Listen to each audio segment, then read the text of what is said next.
copines et bienvenue sur ma chaîne pour une nouvelle vidéo. Aujourd'hui je vais vous parler de comment se passent les stages aux États-Unis, comment en trouver un et mon expérience personnelle du coup sur mon stage à New York pendant 4 mois. Vous pouvez trouver un stage et vivre ce rêve américain entre guillemets et voir au moins ce que ça donne sur place, alors surtout ne quittez pas.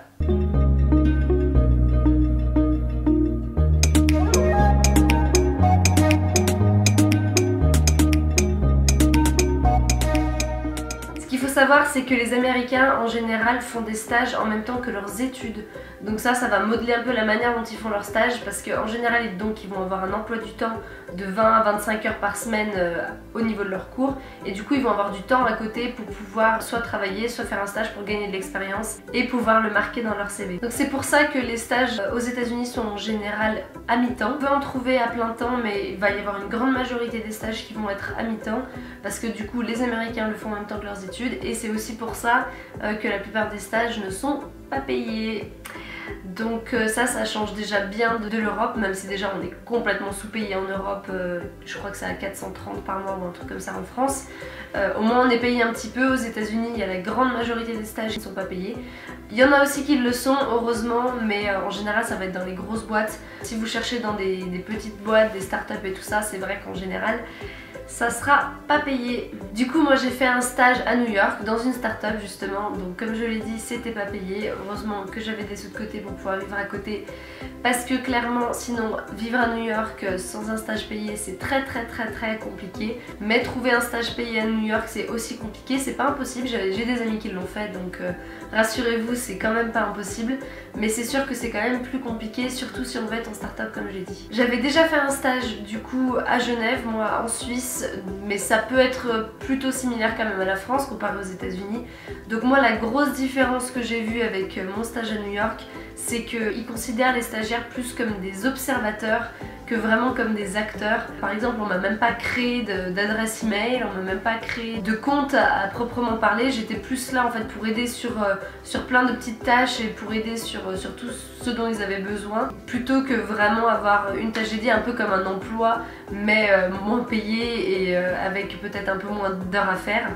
Mais vraiment c'était plus de l'observation et apprendre en observant les gens autour de nous que plutôt vraiment être formé comme je l'ai été peut-être à Genève. Bon après mon stage de Genève je suis restée 6 mois alors qu'à New York je suis restée 4 mois, c'est peut-être pour ça aussi.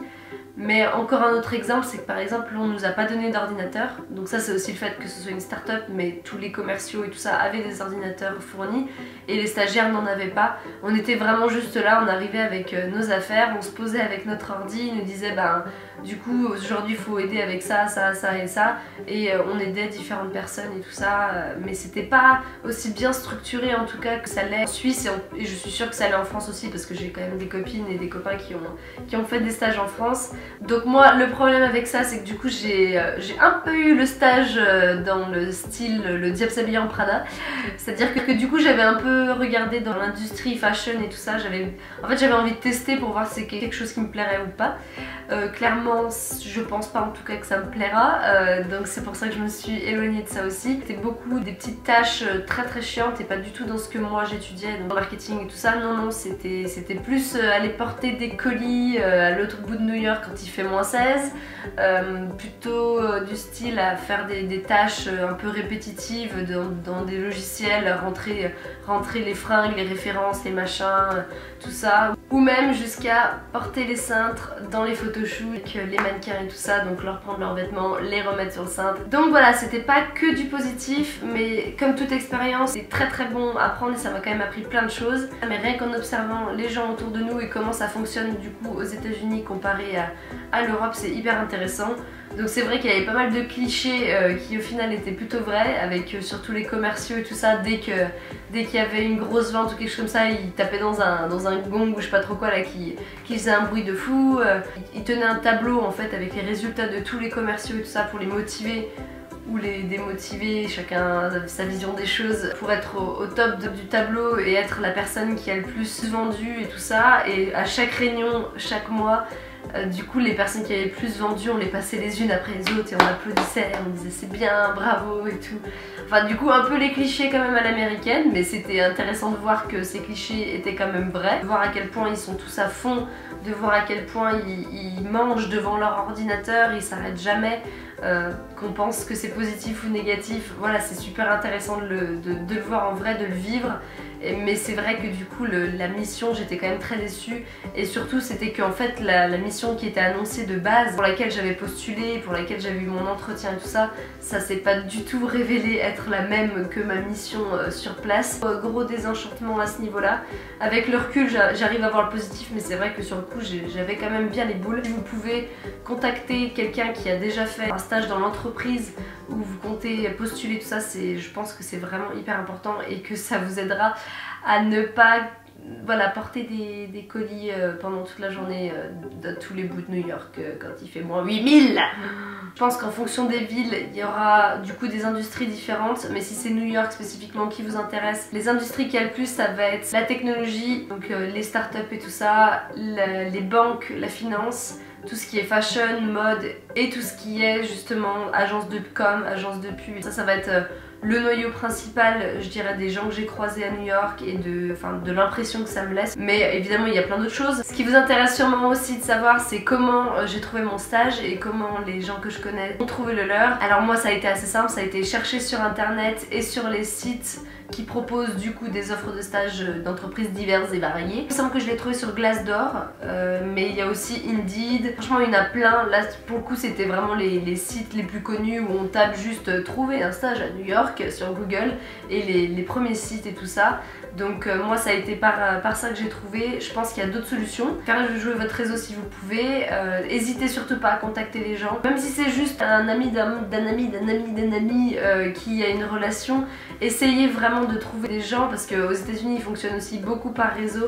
Si vous connaissez déjà à travers quelqu'un, ils vont avoir beaucoup plus confiance que s'ils vous connaissent pas du tout. Et peut-être aussi aller sur la page Les Frenchies New York dont j'ai parlé la dernière fois dans ma vidéo Survivre à New York. Je vous la remettrai encore en barre d'infos, parce que Les Frenchies New York, vous pouvez peut-être poster votre CV et avec un peu de chance il y a quand même 20 000 personnes et quelques je crois sur le groupe, voire plus. Ça peut marcher aussi. Je sais pas si c'est encore autorisé, je veux pas dire de bêtises, je sais pas si c'est autorisé de poster votre CV, mais je pense que oui.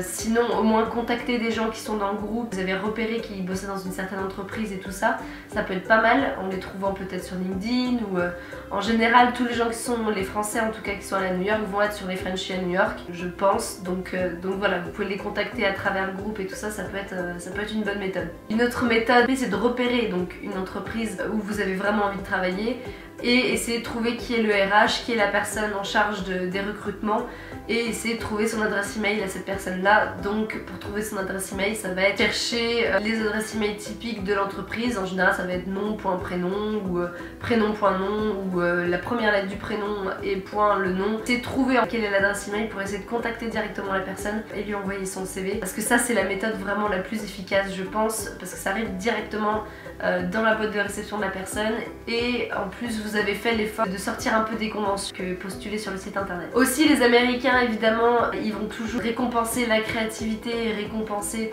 les gens qui sortent un peu de l'ordinaire justement. Donc peut-être postuler une entreprise qui vous plaît plus que tout avec une vidéo, en envoyant un colis. J'ai vu ça, un mec qui avait envoyé du coup un colis avec des petites friandises dedans à manger et qui laissait un petit mot, si j'ai attiré votre attention maintenant allez voir mon site. Il y a plein de méthodes pour être créatif, vous allez pouvoir vous inspirer sur internet avec ce que les gens ont déjà fait, mais le mieux c'est d'essayer de penser vraiment à l'entreprise pour laquelle vous postulez et vraiment qu'est-ce que cette entreprise là chercherait dans vous, et essayer de trouver quelque chose d'original pour aller en plein dans le mille. Pour ça du coup je vous conseille vraiment de choisir peu d'entreprises, mais de postuler bien plutôt que de postuler à 150 000 entreprises en envoyant un truc générique. Tout le monde fait ça, ça marche plus. Et vous avez un obstacle en plus, c'est que du coup vous allez venir de France ou du Canada ou de Suisse ou de Belgique, ou en tout cas de l'étranger, donc vous allez devoir en plus leur imposer le fait qu'il va y avoir des procédures de visa qui vont être un peu plus compliquées, donc il faut vraiment sortir encore plus du lot qu'un américain. Donc vraiment donnez tout et postulez peut-être à peu d'entreprises, mais celles qui vous plaisent le plus, comme ça vous allez vraiment y aller à fond pour avoir le stage de vos rêves, et je suis sûre que vous ne le regretterez pas. Donc surtout soyez originaux et sortez du lot. Si j'ai un dernier conseil à vous donner, c'est surtout de vous y prendre en avance parce que beaucoup des grosses entreprises aux États-Unis ont des programmes en fait pour les stages. Donc ces programmes là en général il faut y postuler minimum un semestre à l'avance et des fois c'est même un an à l'avance pour les plus grosses boîtes du type Disney et tout ça. Donc vraiment là il faut y penser avant. Si votre stage commence dans 2 mois, là ça va être un peu foutu. Il va falloir vous rabattre du coup sur les startups ou peut-être des entreprises françaises qui sont aux États-Unis. Limite si tu postules trop en avance en France, t'as pas beaucoup de chance de trouver quoi que ce soit parce que les offres seront pas encore là.